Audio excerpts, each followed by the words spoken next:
46 hanggang 60. Sa gitna ng isang mayabong na gubat ay naghihintay si Pablo at isang lalaki kay Elias. Patungo sila sa isang yungib na kung saan ay may naghihintay ng mga 12 o 15 lalaking marurusing ang mukha at damit. May isang lalaki roon na tila nakatingin sa kawalan. Nagkaroon lamang siya ng sigla nang makita si Elias. Pinag-usapan nila na hikayatin si Ibarra na umanib sa kanila dahil pareho silang nakaranas ng pang-api. Araw ng linggo, rinig na rinig sa kabayanan ang sigawan sa sabungan. Sina Tarsilo at Bruno ay nakipag-usap kay Lucas para magkaroon sila ng puhunan sa sugal kapalit ang pakikianib sa pag-aalsa sa pamumuno ni Crisostomong Ibarra. Sa kabayanan naman ay nagtatalo sina Doña Victorina at Doña Consolacion. Walang sino man ang nagpapatalo. Bawat baho ay lumabas. Tanging si Padre Salvi lamang ang nakaawat sa dalawa. Sa galit ni Doña Victorina ay inag-joke niya si Linares na ipagiganti siya at kung hindi ay isisiwalat nito ang kanyang sikreto. Dumating si Ibarra ng mga panahong iyon. Dala niya ang balitang hindi na siya ekskomulgado. Ngunit nabigla siya nang makita si Maria Clara kasama si Linares. Nagpaalam siya at tumungo sa paroroonan. Nakarating siya sa puok paaralan at nakita niya ang mabilis na paggawa dito. Sa gitna ng mga kumpulan ng trabahador ay nakita niya si Elias. Ipinakuha niya kay Maestro Juan ang listahan, ngunit hindi makita ang pangalan nito. Nakiusap si Elias na magkita sila at may mahalaga silang pag-uusapan. Nakarating si Ibarra sa tagpuan nila ni Elias.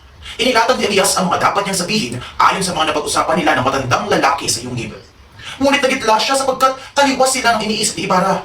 Magkaiba ang kanilang opinyon pagdating sa reforma, sa mabagsik na pamamahala ng pamahalaan, sa malupit na pamamalakad ng mga gwardiya sibil, at sa korupsyon ng simbahan. Magkaiba sila ng pananaw sa pagbabago at pagunlad. Para lalong maliwanagan si Ibarra, ay ikinuwento ni Elias ang kasaysayan ng kanyang buhay.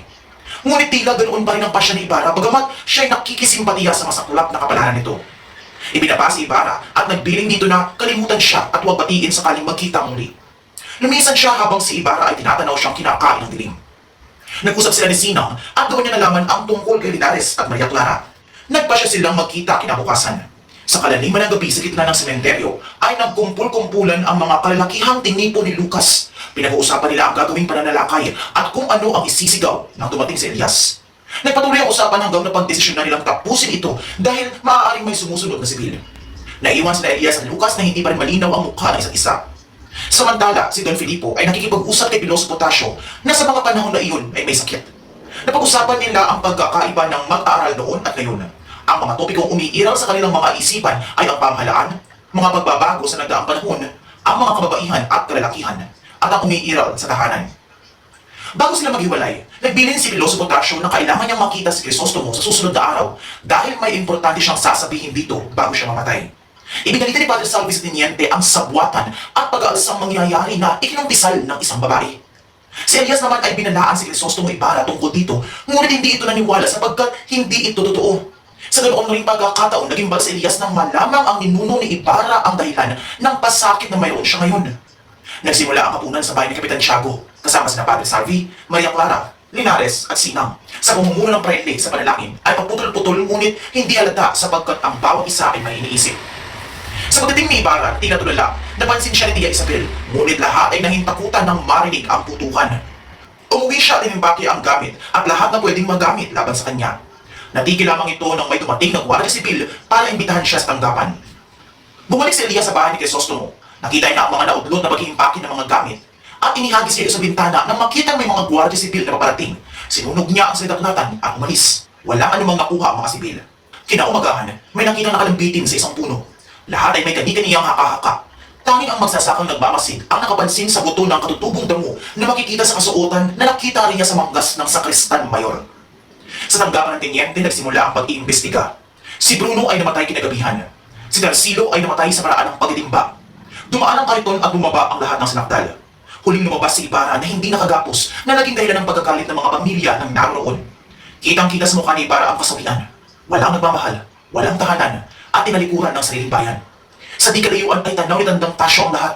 Sa pagal na katawan, sinunod na lamang niya ng tingin si Crisostomo Ibarra at umuwi. Kinaumagahan, nakita na lamang siyang wala ng buhay sa sariling dampa.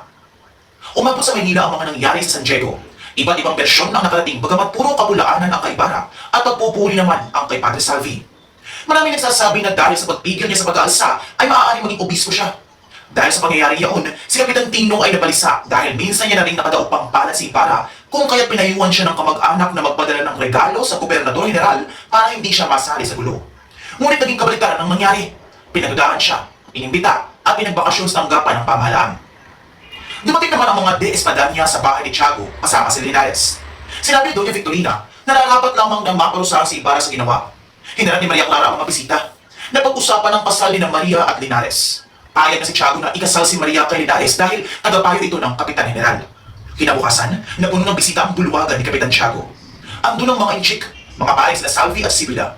Naging usap-usapan ang pagpapakasal ni Maria kay Linares. Sabi ng ilan ay ginagawa lamang daw ito ni Maria dahil papaslangin na si Ibarra. Nagtungo si Maria sa azotea. Nakita niya sa isang lumang bangka si Elias at Ibarra na tatakas. Sandaling nag-usap ang dalawa at sinabi ng Maria na si Ibarra pa rin ang mahal nito. Umalis na rin ang dalawa pagkatapos makipag-usap kay Maria. Ang natutunan ko sa Kabanata 46 hanggang 60 ng No Limitangere ang lumalalang pag-usbong ng revolusyon sa Pilipinas sa ilalim ng pananakop ng Espanya. At nagbibigay din to sa mga pag-aabuso ng kapangyarihan at ang matinding pagnanais para sa kalayaan.